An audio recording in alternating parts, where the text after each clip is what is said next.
Oh, hello there. How are you today? I'm Brad Carroll. You may know me from Brad Carroll's College Game Day and Growing Pains. But today I'm here to talk to you about something different. Are you disappointed in the way you get local sports news? Maybe videos on the internet that just don't do it for you? Maybe stuff like this show? The Nets won the last Sunday's matchup 94-85, which left the Pacers one game behind the Chicago in the 7th series spot. Let's check out the highlights. Reggie Miller's looking good. He shoots a three, and it's good. Later, he gets the rebound, passes it to the man, shoots it, and boom goes the dynamite. Wow, that was bad. But you know what? There's nothing like Sports Page Online. All the comedy you need, but don't take my word for it. Listen to these guys.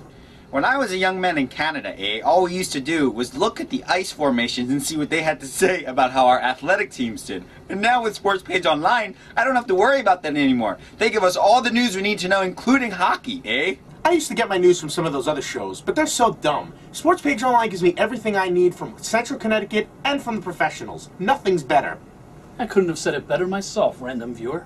Wow, what powerful testimonials. Absolutely moving. Those people have passion. They have real passion, Joe. So tell me, what would you pay, honestly, for the amazing sports coverage that Sports Page Online provides local viewers each and every day? I mean, maybe $10, $15 million? Well, we're giving it away for free, pending you send us your credit card number, passport, unsigned check, and your social security number. And if you do all that, we'll give you not one, but 2 photos of Anthony's goatee. You can put it on the wall, you can blow it up and make a poster to hang over your bed. What would you do with 2 pictures of Anthony's goatee?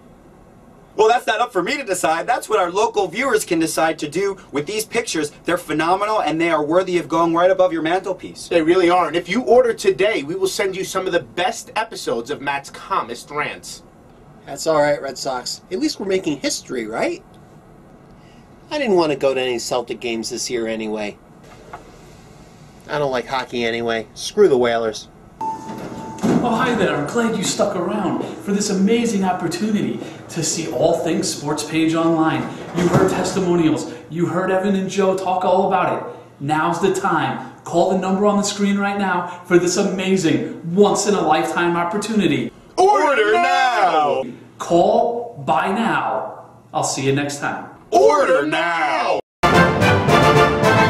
It was a big Sunday for the Patriots and the Jets, and an even bigger Saturday for me as I went 7-0 on our college football web show. You can catch that every Thursday night on our websites. But Joe, we're going to talk about the Patriots, who beat the Chargers, a very good team. Yeah, it was a very good game for them, and a lot of people were questioning how surgical Tom Brady could be again after the beatdown he gave the Dolphins, and he was just as good against the Chargers, a very good team. He followed up a 500-yard performance with a 400-yard performance, the only quarterback in NFL history to do that. And really, they were clicking on all cylinders defensively, running the ball, passing the ball. It was a good showing by the Patriots.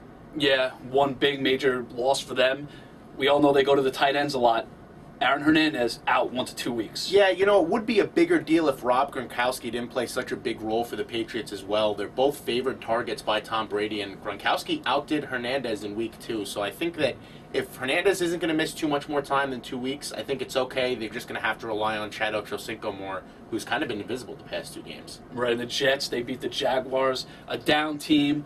But that's a huge performance by that defense. Yeah, it is. And the thing is, if you think you're one of the best teams in the league, and the Jets certainly do, you have to win these games. And you have to win them by a pretty big margin. And that's exactly what the Jets did. Sanchez didn't have the greatest of games, but he bounced back. They looked good on the ground. They looked good in the air. And defensively, Cromartie and Rivas had unbelievable performances. So Jets fans have a lot to be happy about right now, and they should be happy with what they saw. This was really a must-win game for the Jets. They go on the road with 3 huge tests. Oakland, Baltimore, New England, that's a killer stretch. The Jets needed this win. They got 4 interceptions against Luke McCown, held him to a 1.8 passer rating. That's right, 1.8. That's unheard of. It's awful. They really should call him Luke McClown because that was the way he played. He had 2 interceptions on 2 pass attempts at one point in the game. I don't know what they were thinking keeping him in the game there, but they were not playing well. But don't take anything away from the Jets. The Jets defense played very well as well. So, I mean, that's really what it comes down to. From Sunday to Monday night, tonight, the Giants and the Rams are going to go at it in St. Louis. This is almost a must-win game for the Giants. Yeah, it really is. There's a 12% chance that teams that start the season 0-2 make the playoffs. And if the Giants think that they're a playoff team, and they should, this is a game you absolutely have to win. A big stage, a very injury-riddled St. Louis Rams team. This is a game you need to take, especially after the clunker they pulled out against Washington last week. And it's going to all be on the shoulders of Eli Manning. Yeah, when isn't it on the shoulders of Eli Manning? But in reality, you let go of Steve Smith, you let go of Kevin Boss, and these are the types of games where those guys play big roles. So hopefully Hakeem Nicks can go. He's still questionable as of right now, but if not, Mario Manningham and Dominic Hickson are going to have to play big roles in this team, or Ahmad Bradshaw and Brandon Jacobs are going to have to tear it up on the ground. And just moments ago, switching gears a bit, Mariano Rivera became the all-time saves leader. Great accomplishment for the closer. Yeah, what else can you say about this season for a Yankees fan? Jeter has his 3,000th hit. Mariano Rivera gets his 602nd save, which is the most all-time. And honestly, what an honor. You know, Michael Kay said it, I think, during the broadcast. The most saves now goes to the greatest closer of all time. And who else but Mariano Rivera deserves an award like this? This is just absolutely fantastic. There's nobody better. I think there might be a final rant on Mr. Rivera in a couple of seconds. Yeah, I think it will be. For those of you who watch history being made this afternoon, Mariano Rivera is the subject of the final rant. Why? Because he's the greatest closer of all time. He might actually be the greatest pitcher of all time. That's how good Mariano Rivera is. And forget about the regular season. He's even better in the postseason. That's the mark of a true champion. That's the mark of one of the greatest pitchers of all time. Mariano, we love you. That's the final take, and that's the final rant here on Sports Page Online.